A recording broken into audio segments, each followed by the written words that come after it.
What's happening, everybody? Welcome back to Game Day with Trey. Of course, this is your host, Trey. And today, we're going to talk about this NFL Sunday afternoon matchup between the San Francisco 49ers and the Minnesota Vikings. All right, so this game is set to be played Sunday, September 15th, 1 p.m. East Coast time.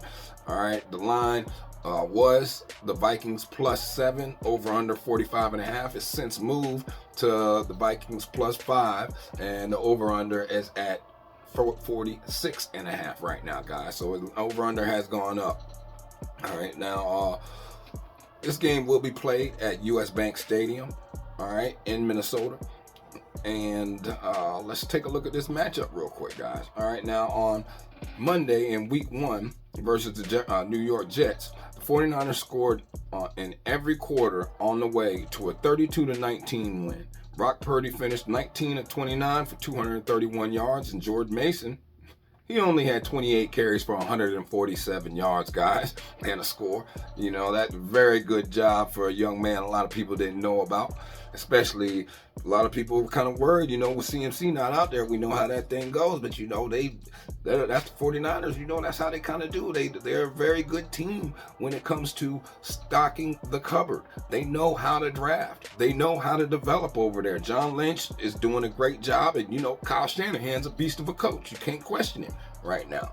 All right, now back on Sunday versus the Giants and the Minnesota Vikings' first real game of the season, Vikings didn't have too much trouble either. Now Minnesota was up 14-3 by halftime, and ultimately cruised to a 28-6 win. Sam Darnold, posted 208 pass yards with 2 scores and a pick, and then Aaron Jones was the team's top rusher with 94 yards and a score of 14 carries. Same thing he was doing over there in Green Bay, you know, which we already knew that was going to kind of happen with him, that he's a very dependable young man. Let's look at some of these injuries. We already know CMC is going to be out. He's still out with the calf for the 49ers. Hufanga is doubtful with the knee. Winters is questionable with the ankle. Gross Matos, he's injured with the knee, and Jennings, he's definitely out injured with the ankle as well. All right, now when you look over at Minnesota, you know, Gilmore's injured, he was resting this week, so he'll probably end up Stephen Gilmore probably be out there, guys. Bradbury, he's got a knee issue right now. He's definitely injured, so we don't know what his status will be. But we got Jordan Addison's out. We already know that, you know. But, okay, let's look at this matchup and these two teams and how they worked last week, man. So if you look at the matchup, you look at how many points these two teams scored last week and gave up. 49ers scored 32 points last week. That put them at the number 6 total offense in all the NFL. And Minnesota, they only gave up 6 points, man. Now, I know they was playing the worst team, one of the worst teams in the NFL last week with the Giants. So, you know, you take that with a grain of salt, but they only gave up 6 points. So that would put them as number 1 defense in all the NFL right now. Now, if you're looking as far as third down conversions, the 49ers converted 46.15% of their attempts on third down. That would put them at number 10 total offense on third down in the NFL, whereas Minnesota, they allowed 38.89% of opposing third down conversions last week. So that puts them as number 18 total defense on third down in the NFL. And then when you look red zone, San Francisco only scored on 40% of their red zone attempts, man. That puts them at number 20 total offense in the NFL when you're in the red zone. Remember, they were without CMC, and they're still without CMC. You know, that he does, that kind of stuff does show up. And then when you're looking at Minnesota, they're the number 1 defense in the NFL. They didn't allow any red zone scoring at all. Gave up 0%. Now, once again, take that with a grain of salt. They were playing the New York Giants, guys, and Daniel Jones. So, without a running back. So, we know how that goes for him. All right, now if you look at the inverse, Minnesota Vikings offense, they came out there and they scored 28 points last week. That would put them at the number 9 total offense in the NFL. Whereas San Francisco, they only gave up 19 points to Aaron Rodgers-led Jets last week, man. With Garrett Wilson, Hop Howard, everything all over there, supposedly. You know, think of all the people. I don't even know, man. We'll talk about the Jets in a little bit. All right, so Anyway, San Francisco only gave up 19 points. That puts them in the number 10 total defense in all the NFL. Now, when you're looking on third down, Minnesota converted 30% of their third down attempts, would push them at the 20th offense in the NFL as far as on third down is concerned. But then San Francisco stopped the opposing team 60% of the time. All right, on didn't stop. They allowed 60% of the conversions for the Jets last week, man. So that put them at the 31st worst defense on third down, and that could come up and bite them in behind this week, man. I know they were playing against Aaron Rodgers last week, and Sam Darnold is not Aaron Rodgers, but at the same time, you do have to respect the players that they have over there from Minnesota. They've been playing together more as far as they have better continuity and better chemistry, better team chemistry. I know that Aaron Rodgers isn't Sam Darnold, and I know that that Garrett Wilson isn't Jordan or Jefferson. You know what I mean? But at the end of the day, man, like I said, you gotta respect what's out there. You gotta respect what's out there any given Sunday.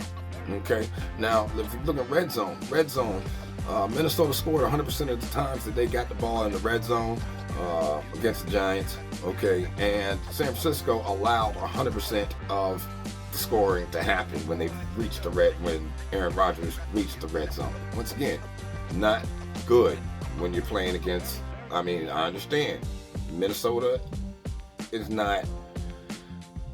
They're a threat, but they're not a threat, man. Like, it depends on how you come out there and play. Let's just be clear about it. You don't want to disrespect anybody out there on the field, especially this early in the season. You don't know what you're looking at. You got Sam Darnold on his fourth team total, and when that happens with quarterbacks, a lot of times, sometimes you get the Baker Mayfield effect, like what's happening in Tampa.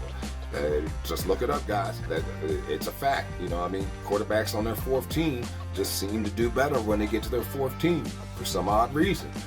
So just remember that. Don't go into this game thinking that you're just going to go out here and just dog these people and that's going to be that. It's not going to work like that, man. Oh, wow. Yeah, the line movement. The line is down to 4.5 some places right now, guys. San Francisco about 4.5. So like a lot of money's been coming in on Minnesota for that line to move like that, guys. A lot of money's been coming in on Minnesota for that line to move. All right, now the last 10 times that San Francisco's been out here on the field, they're 7-3 straight up. They're 4-6 against the spread, and they're 7 to the over and 2 to the under. All right, and they're the last 10 times out on the field. And remember, guys, if you're talking about them on the road, they are 1-1, 2-1, 3-1 in their last 4 games on the road. All right, and their last 4 games on the road also went 1 over, 2 over, 3-1 to the over. All right, so they're 3-1 against the spread, and it's been 3-1 to the over in their last 4 games on the road. Now, if we're talking about Minnesota's 4-6 in their last 10 games straight up. All right, they're 4-2 in their last 10 games against the spread, and they're 6 to the over, 4 to the under in their last 10 games. And as far as home games are concerned, they are they're 1-3 against the spread, 1-3 straight up, and they are 3-1 to the over. All right, in their last 4 games at home. All right, so definitely, like I said, you got to kind of correlate the numbers. You can kind of see what's going on with these two teams, guys. Just saying. All right. Now, when you look at head-to-head, the last 10 times these two teams have played, of course, Minnesota kind of has this series 5-4 straight up, but 49ers kind of got this series against the spread. It's 5-4 against the spread. All right, and then when you're looking at the over-under, it's been 2 over and 7 unders in the last 10 times these teams have been playing, and that goes back to 2005. Now, these teams did meet last season on October 23rd. The score was 22-17. Minnesota did win this game, and man, that was with Josh Dobbs and all that foolishness out there. Minnesota also covered the spread to 6.5. The game went under the 44. San Francisco was held at 65 yards rushing. They only threw for 260. And then Minnesota went out there and threw for 378, 74 yards rushing for a total of 452 yards, guys. So there is a recipe for them to come out here and actually do something. I'm just saying, there's a recipe for these boys to do something against them, man. All right, so when you're looking at this game, man, you just got to understand a few facts, but I'm going to give you some trends real quick first, man. So San Francisco 49ers have hit the first half game total over in 16 of their last 22 games. All right, the Minnesota Vikings have hit the fourth quarter game total under in their last 7 games at home. All right, now the Minnesota Vikings have hit the third quarter game total over in 12 of their last 17 games, and the San Francisco 49ers have hit the third quarter game total over in 10 of their last 12 games. The San Francisco 49ers have hit the first half money line in 16 of their last 22 games, and the Minnesota Vikings have hit the second quarter money line in 9 of their last 17 games, guys. All right, now the San Francisco 49ers have covered the first quarter spread in 8 of their last 10 away games, and Minnesota Vikings have hit the second quarter game total over in 6 of their last 7 games at home. The 49ers have hit the fourth quarter money line in 14 of their last 19 games, guys. And the Minnesota Vikings have hit the money line in 11 of their last 20 games. Also remember that the San Francisco 49ers have hit the first quarter game total over in 8 of their last 11 away games. And the Minnesota Vikings have covered the spread in 11 of their last 21 games, guys. All right, now, like I said, there's some things you got to remember when you're looking at these teams. As far as the 5 of the Vikings' last 6 home openers have gone under the total points line. All right, Aaron Jones has scored at least 1 touchdown in 8 of his last 9 September home appearances. Remember, that's with the Green Bay Packers.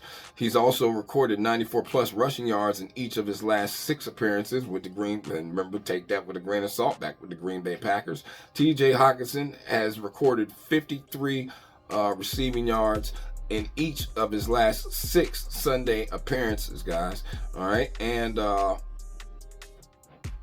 the Vikings ranked first in the NFL in forced fumbles last season. The Vikings also were tied for 30th in the NFL in halftime win percentage last season, too. So remember that, too, yeah. Now, and the 49ers ranked tied first in the NFL for interceptions last season. They also ranked first in the NFL in red zone percentage last season, guys. All right, now I'm going to be honest with you. San Francisco took care of business against the Jets.